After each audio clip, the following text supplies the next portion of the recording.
Semiologia neurológica, exame neurológico, exame do oitavo nervo craniano, nervo vestíbulo-coclear, Dr. Christian Ximenes. O exame do oitavo nervo craniano, vestíbulo-coclear, ele deve ser feito compreendendo que este nervo ele carrega dois tipos de informações. A informação auditiva e a informação da propriocepção da posição da cabeça. A parte da propriocepção é feita pelos canais semicirculares, pelo utrículo e sáculo, e a parte da audição pela cóclea. Na verdade, não só a cóclea, mas o aparelho auditivo, que compreende então externamente a orelha, o pavilhão auricular, o meato acústico externo, o tímpano, a orelha média, onde estão contidos o martelo, a bigorna e o estribo, e por fim então a cóclea. Aqui nessa figura nós podemos ver, além dessas estruturas já identificadas, como os ossículos, o tímpano, nós podemos ver aqui os canais semicirculares, que formam entre si três planos de espaço, fazendo uma comparação com eles que formam 90 graus entre si, então é como se fosse um conjunto de eixos x, y, z, tridimensionalmente falando. Nós temos a dilatação em cada parte final de cada um desses canais semicirculares, que são as ampolas desses canais. Nós temos duas maiores câmaras, que são o utrículo e o sáculo. Aqui nós vemos a cóclea, daqui a pouco a gente vai ver mais detalhadamente a cóclea. E aqui a formação do nervo, do oitavo nervo craniano.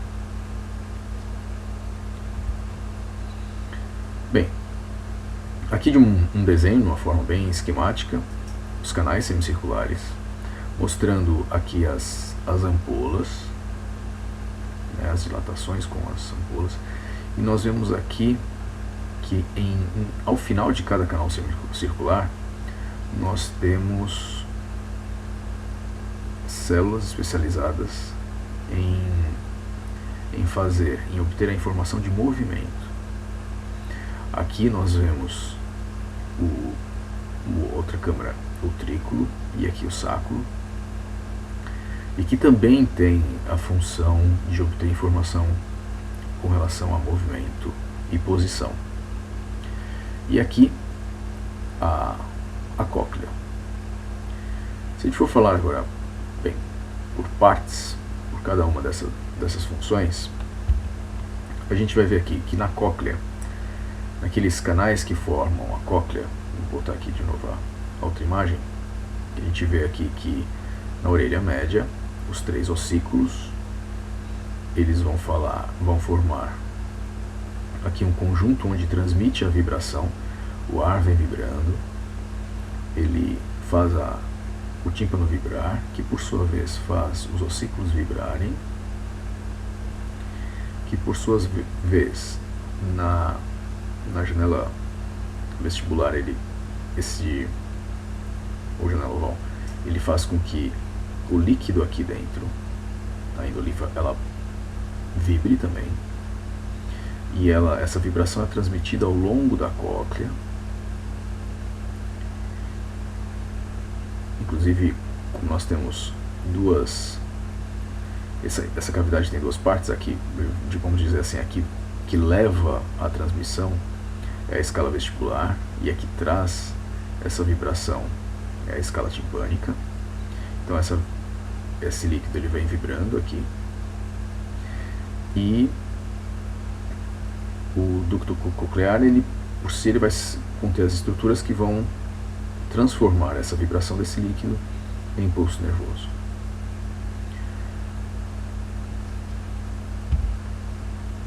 Falando especificamente da parte da cóclea, nós vemos aqui um corte dos canais daqueles canais semicirculares, não, da cóclea, um corte da cóclea, vendo que cada uma dessas partes da cóclea aqui,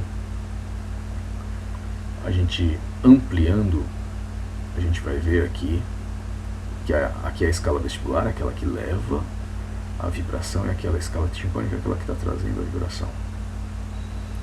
E nós vemos aqui uma estrutura que é o órgão de corte.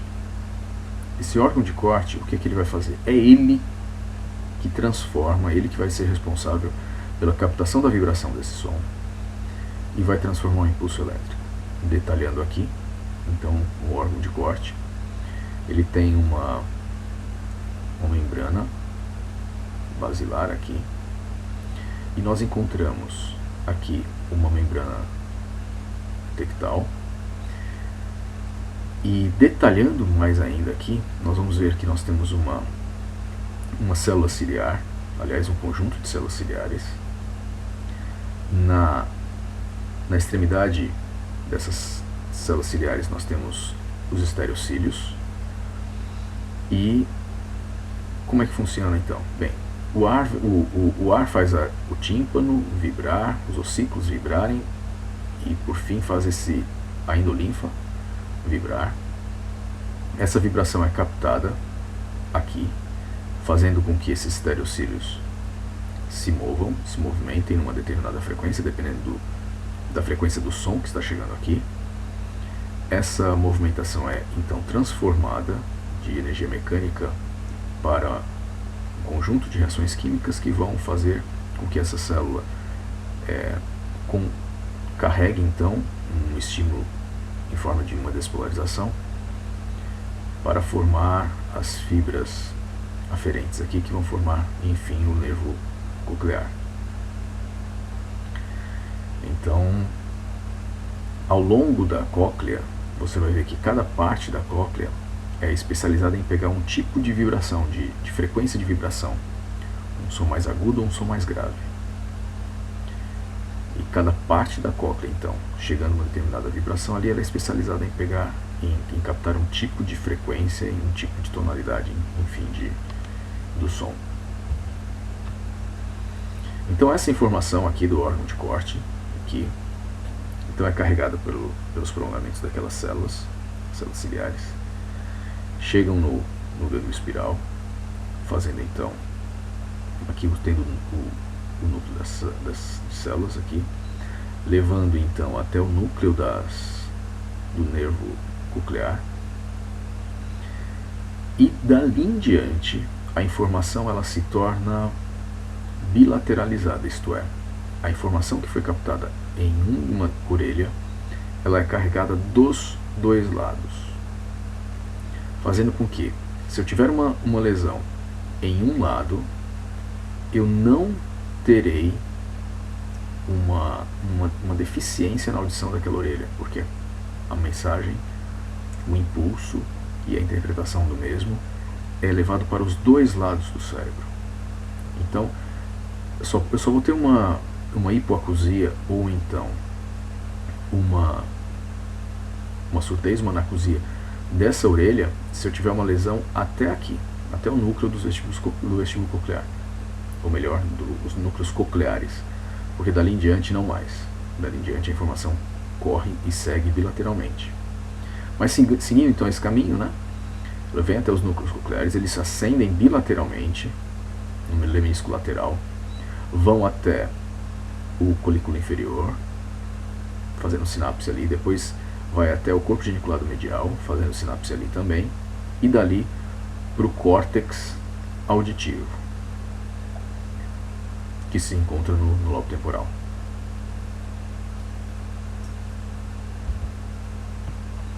Aqui já é as estruturas que a gente encontra aqui especificamente, nas ampolas dos canais semicirculares, e essa estrutura aqui a gente encontra naquelas câmaras no trículo e no sáculo. O que essa estrutura faz? Bem, os canais semicirculares têm endolinfa lá dentro, tem um líquido lá dentro. Quando você se movimenta a sua cabeça pela inércia, então você, ao movimentar a sua cabeça, aquele líquido, por inércia, ele tende a permanecer estático, parado. Então, em relação a esse órgão, a essa estrutura, ele vai se movimentar. Ao movimentar-se, a cúpula, aqui essa estrutura aqui, ela movimenta-se, ela então estimula esses receptores, que por sua vez, ao estimular esses receptores, essa estimulação é captada por terminações nervosas que levam essa aferência para o gânglio vestibular. Okay? Então essas células, elas funcionam como receptores, assim como a gente tem receptor para calor, tato, enfim, isso aqui, essas células funcionam como receptores e que vão então estimular, esses impulsos serão, essas informações serão captadas por esses prolongamentos aqui, que vão em direção ao gânglio vestibular. Bem, essa estrutura aqui, essa crista, ela fica nas ampolas, certo? Já aqui ao lado, esse outro órgão, ele fica no triclo e no sacro. Ele também tem células, esses receptores aqui, são receptores de movimento, mas tem uma diferença.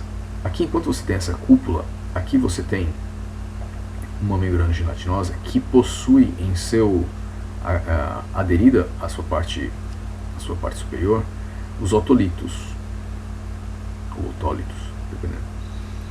E o que acontece? Quando você modifica a posição da sua cabeça, esses otolitos ou otólitos, eles, respeitando ou a inércia ou a própria força da gravidade, eles vão se movimentar, fazendo o mesmo efeito que teve aqui atrás, fazendo efeito de movimento aqui, e esse movimento vai ser percebido e vai ser conduzido ao gânglio vestibular. De tal forma que essas duas partes, os canais semicirculares, o sacro e o triclo, eles funcionam como receptores responsáveis por captar a informação de movimento e posição da cabeça. Bem, essas informações aqui captadas nas cristas ampulares e aqui no triclo e no sacro, elas serão então dirigidas aos núcleos vestibulares. Chegando aos núcleos vestibulares, essa informação ela segue vários trajetos. Vamos aqui. Um dos trajetos, dos mais importantes, vai para o cerebelo, porque é muito importante para o cerebelo ter informações com relação ao movimento e posição da cabeça para que ele exerça uma de suas funções, que é ajudar a termos equilíbrio. Outra informação, outro lugar para onde vai essa informação, essa informação desce para a musculatura nossa, porque em determinadas situações, como por exemplo, você está no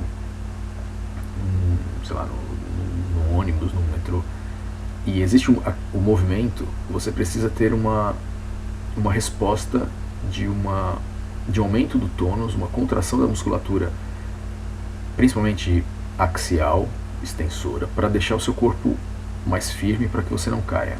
Bem, esse reflexo é ajudado por essas sinapses aqui, do que vem do núcleo vestibular, descendo até a musculatura esquelética. Outra coisa é que movimentos da cabeça podem nos tirar do foco de alguma coisa que a gente está olhando. Se você notar, quando você olha para alguma coisa e você movimenta a sua cabeça, os seus olhos continuam focados naquela coisa. Como é que isso funciona? Boa parte disso se deve ao mecanismo de que nós temos um reflexo gerado pela captação de movimento aqui nos canais semicirculares, no triclo e no sacro, que levam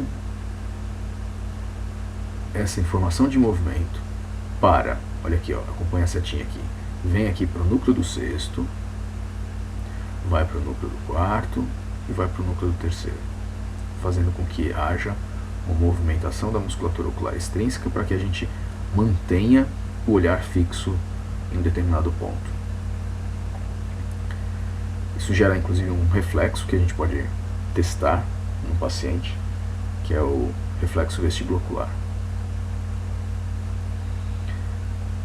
E aqui outra informação, obviamente, que essa informação de movimento também se dirige ao córtex. Então nós temos que essa informação ela se divide e se dirige a vários pontos do sistema nervoso central, com diversas funções para cada ponto que se dirige. Na hora que a gente vai testar o oitavo nervo, isoladamente a gente só testa a parte auditiva. Por quê? Porque a parte vestibular está relacionada com o equilíbrio, e o equilíbrio a gente testa como uma função à parte, já que no equilíbrio não está contida só a função vestibular, mas está contida também a função cerebelar, proprioceptiva, enfim. Como é que a gente testa aqui a função coclear?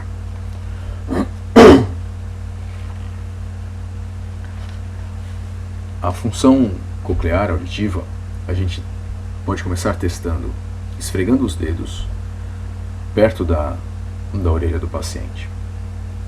A gente testa antes, na nossa própria audição, para ver o quanto, com que intensidade a gente vai esfregar esses dedos para que seja audível. E nós vamos reproduzir a menor intensidade que a gente esfregou em nós e que a gente conseguiu ouvir, a gente reproduz essa intensidade no paciente. A gente esfrega primeiro os dedos perto da orelha do paciente de um lado, os dedos perto da outra orelha do paciente do outro lado, e depois a gente faz dos dois lados. Essa intensidade ela vai depender do lugar onde a gente está. Se o lugar é muito barulhento, você pode até quase ter que estalar os dedos para o paciente ouvir. Lembrando que você sempre faz em você primeiro para saber o que você tem que fazer, o mínimo que você tem que fazer para o paciente ouvir. Observando que existe alguma alteração, a gente tem que verificar se essa alteração ela se deve a um problema em que parte da audição. Se é uma parte que, por exemplo, que influencia ou que impede a condução da vibração até a cóclea, ou se é uma parte que já inclui a própria transformação do impulso mecânico, que é essa vibração, já num impulso elétrico no sistema nervoso, conduzindo isso até o córtex. Onde está o problema? Se está um problema só na condução da vibração, ou se já na transformação desse impulso e na sua condução até o sistema nervoso central. Onde está o problema? Bem, nesse primeiro caso, eu vou até voltar algumas figuras para a gente falar um pouquinho sobre isso, que é o seguinte. Aqui, ó. Vou pegar até outra figura aqui, pronto. Nessa parte aqui, ó, aqui o ar vem vibrando, estimula aqui o tímpano, que faz os ossículos vibrarem, que faz com que o líquido aqui dentro vibre. Bem, até esse líquido aqui chegar, vibrando aqui na cóclea, até aqui é apenas condução de energia mecânica, de vibração. Então nós dizemos que se o problema estiver até aqui, é um problema de condução. Agora, se o problema está aqui na cóclea, onde ele vai transformar isso no impulso nervoso, se o problema está na condução, cuidado para não confundir, eu estou falando condução agora, mas agora de um estímulo nervoso, se estiver agora nessa condução do estímulo nervoso até o sistema nervoso central, a gente chama isso daqui de neurosensorial.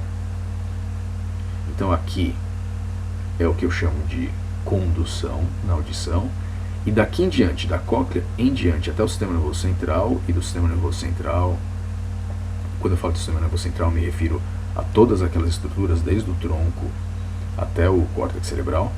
Bem, se tiver nessa outra parte, aí já é neurosensorial. Lembrando que a partir do núcleo coclear, dali em diante, você já não tem mais como lateralizar a audição, porque ele corre bilateralmente. A informação vai correr bilateralmente, ser processada bilateralmente. Então, voltando à figura lá. Para perceber então se o problema é de condução ou neurosensorial, eu faço o teste de Rini. Como é que é o teste de Rini?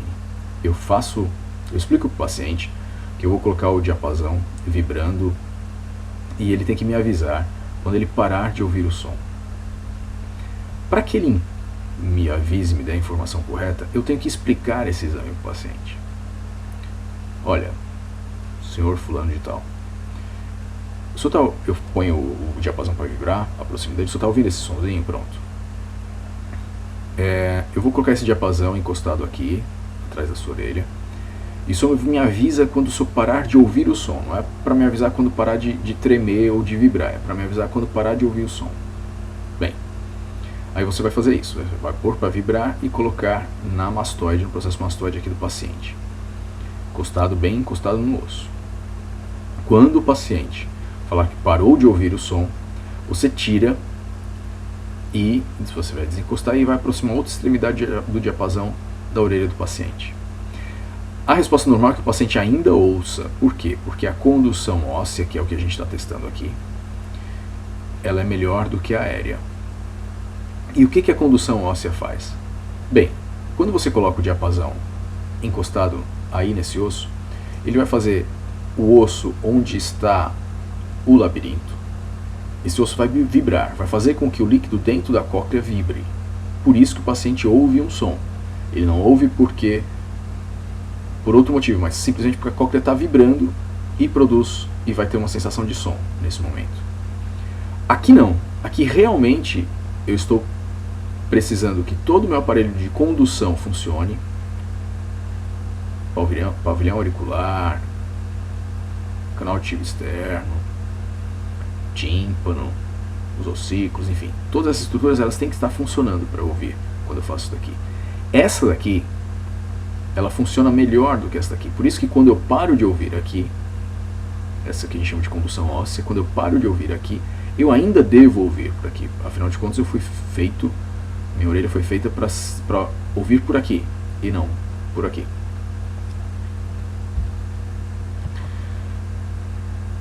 Bem, aqui novamente reproduzindo aqui o diapasão encostado no osso, o osso vibra, fazendo com que a cóclea vibre,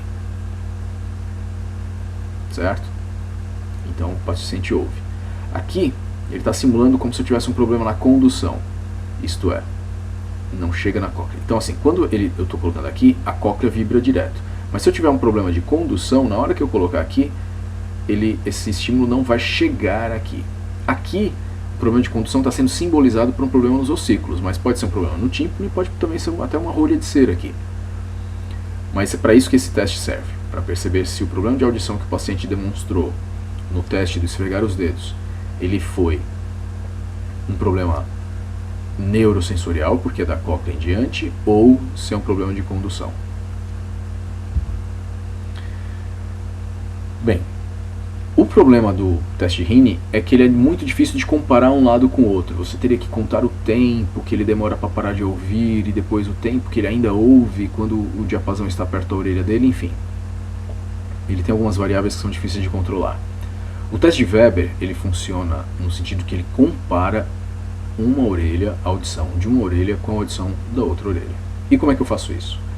Eu ponho o diapasão para vibrar e encosto o diapasão em alguma parte da linha média. Eu posso ser desde aqui do ápice da cabeça, indo aqui para frente, até na testa, até perto da glabela aqui, mas na verdade nessa linha média em qualquer ponto. E o que vai acontecer? O diapasão está vibrando, vai fazer o osso, o crânio vibrar e vai fazer as cócleas vibrarem e o paciente vai ter uma sensação de estar ouvindo uma coisa. Okay? O normal é o paciente dizer que está ouvindo um som dentro da cabeça dele, enfim, é um som que ele está ouvindo igual dos dois lados. Okay?